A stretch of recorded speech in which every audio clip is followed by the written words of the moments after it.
Pero ahora nos vamos a conectar con nuestro analista y comentarista Jay Fonseca para más información sobre estos arrestos. Así que Jay, te lo dije que te íbamos a hacer madrugar pronto. Bienvenido a Noticentro al Amanecer. ¿Cómo estás? Con mucho gusto, muy bien, gracias a Dios. Aquí todavía en mudanza, así que si escuchan un poco de eco, pues ya saben. No Está importa. vacío todavía esto aquí. Jay, a través de la aplicación salió la información sobre el arresto de estos tres sujetos y según tu fuente es una acusación que está sellada por parte de las autoridades federales. Así es, la información que obtuvimos y gracias por el crédito a la aplicación J Fonseca, que la pueden bajar en su Play Store y App Store para su celular. Obtuvimos esta información cerca de las 6:40 de la madrugada o de la mañana, la información que tenemos, gente, es que el Departamento de Justicia en su sede en Washington, D.C., son los que van a expresarse sobre esto. En un comunicado de prensa que debe estar saliendo en los próximos minutos, es la División de Delitos Civiles, o sea, delitos de derechos civiles, la que va a estar haciendo expresiones, lo cual tiende a indicar que la acusación será por el 249. Los que saben de derecho federal saben que el 18 USC 249 significa crímenes de odio.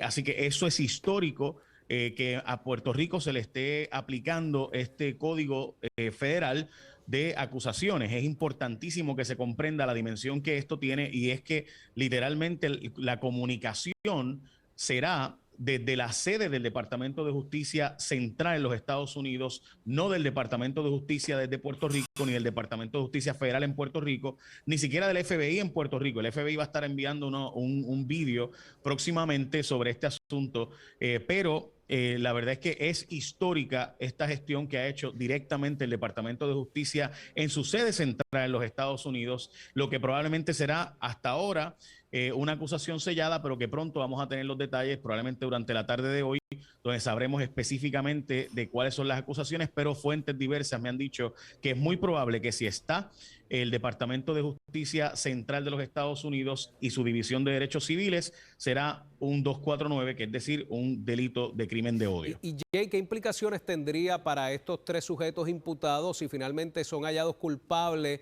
de la muerte de Alexa por un crimen de odio? Pudiera haber, las penas son mucho más severas. O sea, las penas son mucho más severas en un asesinato que es deliberado, hecho. El crimen de odio lo que plantea es que no fue que tú mataste a un ser humano porque te hizo algo. Simplemente es que tú eres una persona tan antisocial, que tú eres una persona tan fuera de lo que debería ser alguien que esté caminando por las calles, que tú nunca debes volver a ver la libre comunidad. Eso es lo que plantea un crimen de odio, es decir, porque tú eres una persona que dentro de ti sientes odio hacia cierto grupo. Puede ser hacia una raza específica, como ha pasado con la raza judía, que ha sido perseguida y vilipendiada históricamente.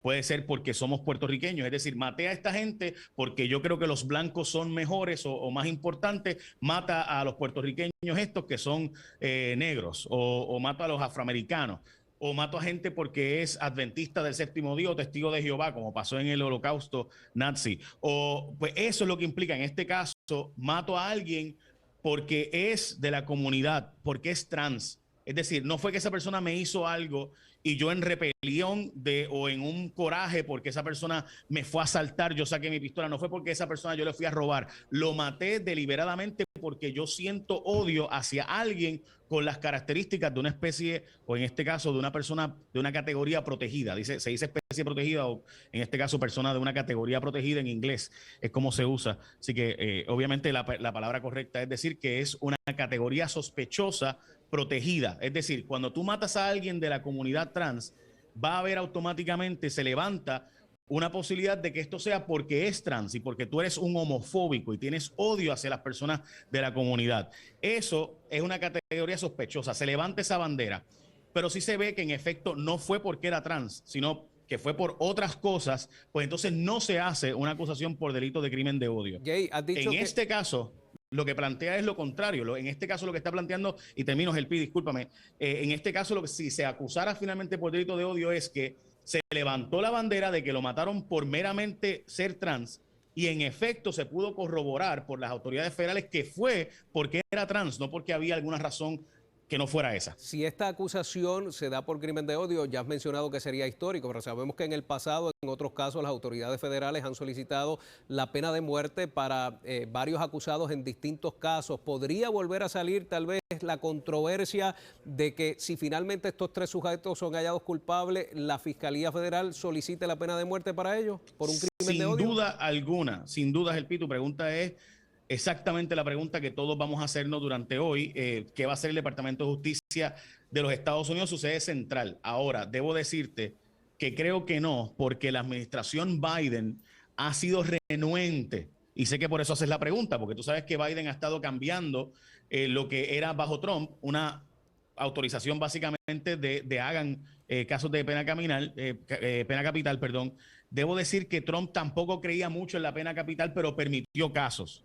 Mientras que Biden está planteando, no, nosotros no creemos, no somos partidarios de la pena capital. Ahora, hay delitos que son de tal magnitud, de tal antisociedad, o sea, de una persona que es tan antisocial que requiere la pena capital para efectos de las autoridades federales. Y quizás este es uno de estos casos que sea una de esas excepciones, porque de nuevo, era alguien que era evidente que tenía unos asuntos muy peculiares, unas características muy particulares y se le mató por tener sus características de ser una mujer trans. Muy bien, hasta el momento que se sabe de estas 3 personas arrestadas, finalmente la Fiscalía estará brindando una conferencia de prensa, estarán enviando una notificación escrita para dar detalles de estos tres arrestados.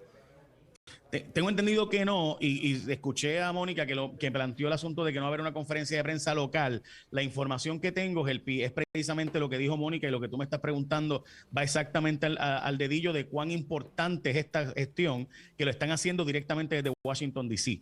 Así que no va a haber una conferencia de prensa, sino que lo que va a hacer es un comunicado de prensa de la sede central del Departamento de Justicia de los Estados Unidos en su división de Derechos Civiles en Washington, D.C. Ellos harán la comunicación y el FBI en Puerto Rico divulgará imágenes del momento del arresto en los próximos minutos, pero no va a haber una conferencia de prensa tradicional. Nos vamos a enterar de más detalles porque el pliego acusatorio, el indictment está sellado. Eso significa que no se va a publicar información hasta que no se desellen, que será obviamente cuando vayan ante un magistrado.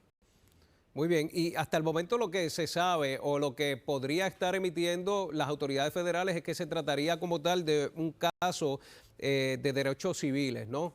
Hasta el momento, pues, o sea, tus fuentes te dicen que probablemente podría bajar una acusación de crimen de odio, pero hasta el momento no es mucho lo que se sabe en términos de esa posible acusación.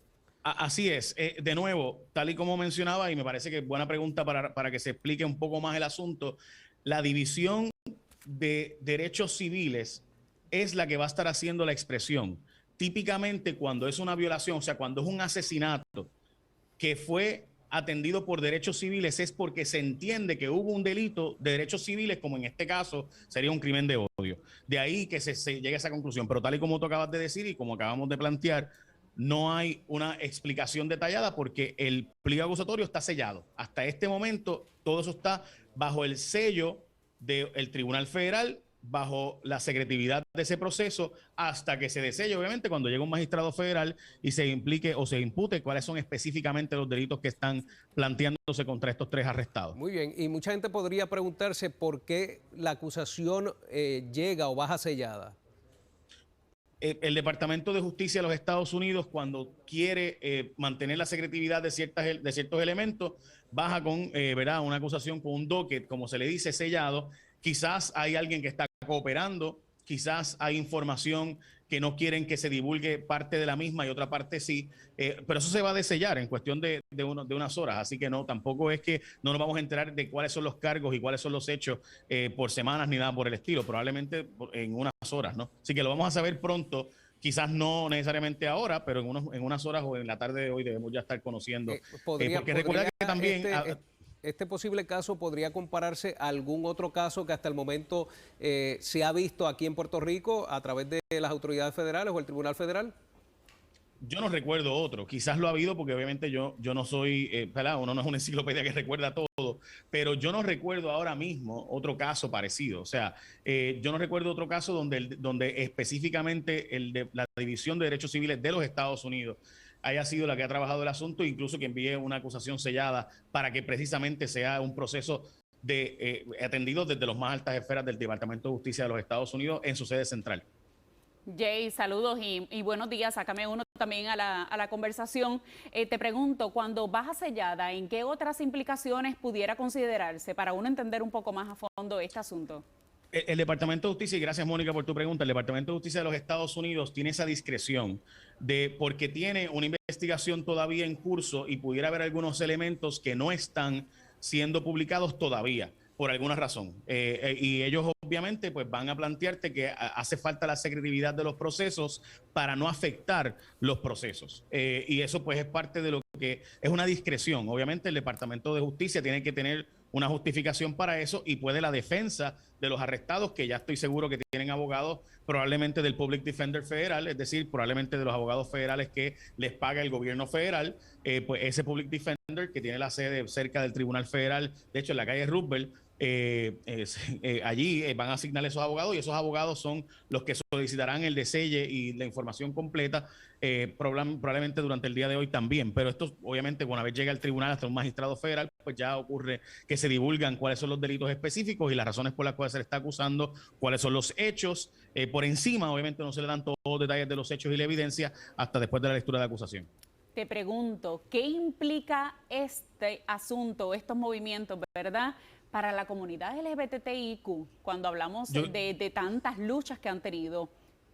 Mónica, tu pregunta es lapidaria. Es extremadamente importante que se explique que hoy es un día donde se le hace justicia a Alexa, pero también se le hace justicia a toda la comunidad trans, toda la comunidad LGBTIQ+, que tanto han sufrido de discrimen, de persecución y de personas que simplemente son anti ellos.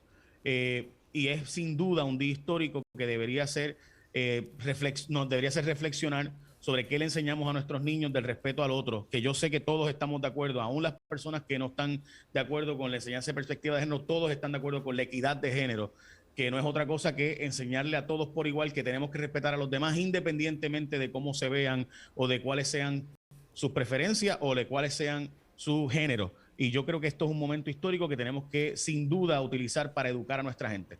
Y definitivamente fue un caso para los que probablemente no recuerden o hayan, ¿verdad?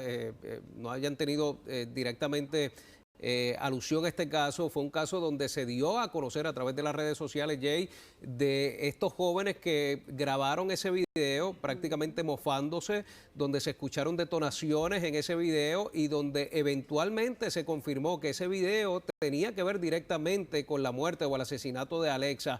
Así que me parece que ese punto que tú has traído de que probablemente haya alguna persona cooperando con las autoridades federales se esté dando tal vez en esta situación. Casi siempre hay uno de los acusados pudo haber sido contactado previamente y dicho, si no nos ayudas a esclarecer esto, pues vas a tener un mal momento en el Tribunal Federal y te va a ir muy mal. Así que pudiera haber algo de eso y por eso el sello, se expone un sello, ¿verdad?, a la acusación. La verdad es que es muy probable que no tengamos esos detalles hasta más tarde, pero me parece que eso pudiera ser que no necesariamente uno de los acusados, pero ciertamente el indictment incluye información que pudiera identificar a alguno de los testigos que estuviera cooperando y pues para evitar que se dañe la investigación, pues no se hace la divulgación de ese tipo de información, aunque es casi siempre estándar que parte del pliego acusatorio de ese docket se mantiene sellado en un principio hasta que pasa a los procesos ante el magistrado federal, que ya son procesos públicos. Jay, comentaste ahorita el término de perspectiva de género, algo que también ha sido bastante controversial aquí en el país. ¿Este caso pudiera ejercer presión para que precisamente en la misma Asamblea Legislativa se vuelva a tocar el tema? Sin duda será noticia de nuevo el tema de la educación de perspectiva o con perspectiva de género, que dicho sea de paso el gobierno está endosando. Lo que pasa es que en Puerto Rico hay una gran confusión y no es lo mismo decir perspectiva de género que decir equidad de género. Y esa diferencia en Puerto Rico es lo que ha creado esta confusión, porque todos estamos de acuerdo en la educación con equidad, con igualdad, con que todos somos iguales. Aún las comunidades religiosas más conservadoras están a favor de que se eduque con equidad de género. Siempre el problema es cuando llega entonces el concepto de perspectiva de género. Yo creo que deberíamos todos, nosotros en los medios especialmente, educarnos sobre cuál es la diferencia de lo uno y lo otro para entonces también poder ejercer una presión pública hacia lo correcto. Yo creo que todos estamos de acuerdo en que la comunidad LGBTIQ ha sido perseguida, ha sido vilipendiada, ha sido torturada. El caso de derechos civiles, Mónica y Gelpi, que llevan contra la policía de Puerto Rico, inicia precisamente porque la comunidad dominicana y la comunidad trans estaban denunciando lo que era una persecución de ciertos policías, no de todos como siempre. La mayor parte de nuestros agentes son gente seria, decente y que honestamente hacen un trabajo que yo no podría hacer. Así que les agradezco muchísimo. Pero había un grupo de gente dentro uniformada que utilizaba que eran personas de minoría o que eran personas indocumentadas para arrestarlos y para no arrestarlos, sino hacer una simulación de arresto y robarle sus pertenencias, robarle el dinero que se habían ganado ese día. Y eso fue lo que provocó aquella reforma de la policía ya de hace 7 años. Y también la gente de la comunidad LGBTIQ que estuvo advirtiendo que esto estaba pasándole también a ellos. Así que ha habido históricamente en Puerto Rico, sin duda, un problema serio de discrimen contra esa comunidad, serio de discrimen, y me parece que esa comunidad de género deben ser discutidas para que, si no vamos a llegar al non plus de perspectiva, al menos se logre una educación con igualdad y con equidad de género en nuestras escuelas públicas, de respeto a lo humano, porque el Padre nos enseñó, y termino ahora con un texto bíblico, y perdonen que les haga esto, pero yo sé que, el Sermón del Monte, 5 al 7, nos menciona el Padre, menciona a Jesús, obviamente inspirado como hijo del Padre, diciéndonos que teníamos que dejar de juzgar a los demás, especialmente en el capítulo 7, que no es nuestra labor estar juzgando a la gente, nuestra labor es amar con misericordia, porque precisamente eso fue lo que hizo el Padre con nosotros cuando nos redimió enviando a su Hijo. Yo creo que eso es bien importante que lo tengamos en perspectiva también.